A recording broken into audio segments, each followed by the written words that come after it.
रुद्रांशचा 10th week vaccination थोडासा easy होता compare to 6th week vaccination. Hello everyone, welcome to another mini vlog.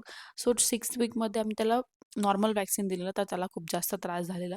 So यावेळेस घाबरून आम्ही त्याला पेनलेस दिलं 10th वीकचं वॅक्सिनेशन. सो ते त्याच्यासाठी खूप जास्त इझी होतं. आम्हाला नंतर रिअलाईज झालं की आम्ही खूप चांगला डिसिजन घेतला, त्याला पेनलेस वॅक्सिनेशन दिलं. आल्यानंतर तो झोपूनच राहिला छान 2 तास.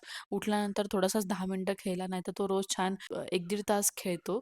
आज तो 10 मिनिटच खेळला आणि नंतर खूप जास्त रडायला लागला. मे बी त्याचा पाय वगैरे दुखत असेल.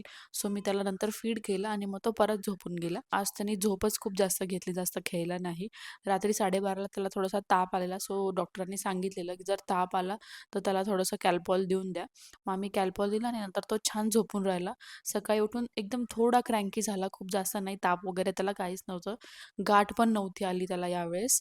आणि दुपारी तो झोपला आणि झोपून उठल्यानंतर तो एकदम नॉर्मल झाला. त्याला काहीच त्रास होत नव्हता. सो 24 आवर्समध्ये तो एकदम ओके झाला. सो आम्ही नेक्स्ट टाइम पेनलेसच चूज करणार आहे. तुमच्या बेबीला पेनलेस वॅक्सिनेशन देताय का नॉर्मल देताय? मला कमेंट बॉक्समध्ये नक्की सांगा.